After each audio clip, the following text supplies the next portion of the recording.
pada saat disusul serhetetan tembakan, hati saya kan sudah tidak tahan waktu itu. Mungkin giliran saya.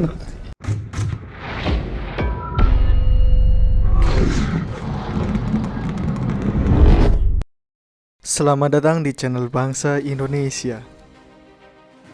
Berbekal ijazah sekolah rakyat, Sukitman merantau ke Jakarta hendak mengadu nasib. Dari Cimanggu, Pelabuhan Ratu, ia menuju ke rumah kakaknya yang bekerja di Pegadaian Salemba. Cita-citanya menjadi polisi. Dialah Sukitman, polisi asal Sukabumi, saksi pembantaian di Lubang Buaya pada masa lalu yang melibatkan partai terlarang di Indonesia. Ikuti terus kisah ini, dan bagi kalian yang belum subscribe dan tekan loncengnya, silahkan subscribe dan tekan loncengnya agar kalian tidak ketinggalan info-info menarik lainnya. Sukitman ketika mendaftar, seperti ditulis Sri Mulyani Sugiarto dalam peranan anggota Polri agen polisi pada tahun 1995. Nomor pendaftarannya ternyata telah habis. Sukitman tak menyerah.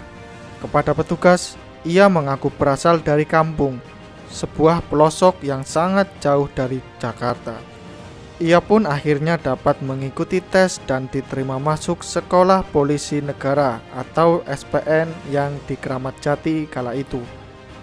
Dan pada 1 Januari 1963, Sukitman dilantik sebagai agen polisi tingkat 2, yaitu pangkat terendah dalam kepolisian saat itu. Meski demikian, ia tetap bangga. Sukitman pertama kali bertugas di seksi 7 Kebayoran, Jakarta, tepatnya sekitar Jalan Iskandar Shah. Sebagai anggota Perintis Sabara, ia biasa berpatroli di sekitar daerah Blok M memakai sepeda Poinik.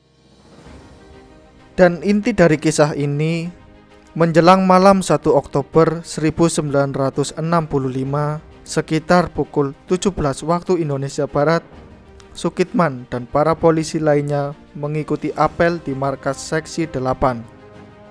Bersama agen polisi Sutarso, sejak pukul 9 malam, mereka berpatroli dengan sepeda keputaran Blok M. Setelah berpatroli, mereka kembali ke posnya menjelang subuh sambil terus berjaga dan waspada. Sukitman mengelap sepedanya. Ketika sedang mengelap sepeda itulah Sukitman mendengar suara tembakan dari arah utara, yaitu dari Jalan Trunojoyo sekitar markas besar Angkatan Kepolisian yang sekarang bernama Mabes Polri. Meski tidak terlalu yakin suara tembakan dari sekitar Mabes, Sukitman tetap memeriksanya. Dan Sukitman sambil bertanya-tanya dalam hati, siapa gerangan yang berani menyerang Mabes Polri itu pada kala itu? Ia pun segera meluncur dengan terburu-buru tanpa sempat memperhatikan rambu-rambu lalu lintas. Meski suara tembakan terus terdengar dan semakin kerap, namun tak membuatnya gentar.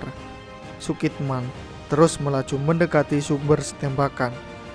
Saat kayuhannya kian cepat, tiba-tiba ia dihadang oleh sekelompok bersenjata di sekitar Jalan Hasanuddin di Blok M. Waktu itu ia tidak tahu jika dirinya dihentikan di sekitar rumah Brigadir Jenderal Donald Izakus Panjaitan. Sukitman segera diseret ke dalam mobil, kedua tangannya diikat dan matanya ditutup, sementara sepeda dan senjatanya direbut. Ia kemudian dibawa ke Lubang Buaya menggunakan mobil yang berbeda. Kelompok bersenjata juga membawa jenazah Brigjen DI Panjaitan. Penyerangan itu dipimpin oleh Sersan Mayor Soekarjo, anggota Brigade Infanteri 1 Jaya Sakti, pimpinan Kolonel Abdul Latif. Mereka tak hanya membunuh Brigjen DI Panjaitan, tapi juga menewaskan keponakannya.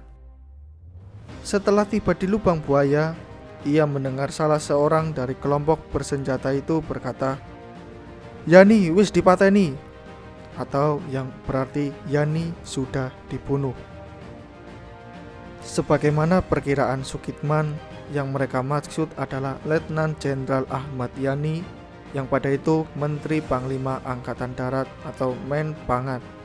Kala itu, dalam keremangan subuh, ia melihat korban penculikan yang masih hidup dianiaya sebelum akhirnya dimasukkan ke dalam sumur dengan posisi kepala terlebih dahulu, lalu diperondong peluru. Sambil berteriak "Ganyang Kabir", satu persatu korban penculikan mereka habisi. Sukitman bergidik, kengerian menjalari sekujur tubuhnya. Dalam benaknya terbayang bahwa ia hanya menunggu giliran. Menurut pengakuan Ishak Bahar, Sukitman awalnya memang akan turut dibunuh, namun dicegah oleh dirinya. Senjata Sukitman yang telah patah mereka kembalikan. Lalu ia disuruh naik jeep yang biasa dipakai Letkol Untung dan dibawa ke Pangkalan Udara Halim Perdana Kusuma. Dan itulah ulasan kisah mengenai Sukitman, polisi asal Sukabumi yang datang ke Jakarta, yang akhirnya menjadi saksi pembantaian mengerikan di Lubang Buaya pada tragedi partai terlarang di Indonesia. Bagaimana pendapat kalian? Silahkan kalian berpendapat di kolom bawah komen ini. Dan jangan lupa untuk kalian untuk share video ini, like, subscribe, dan tekan loncengnya. Terima kasih telah menonton video ini sampai akhir. Sampai jumpa.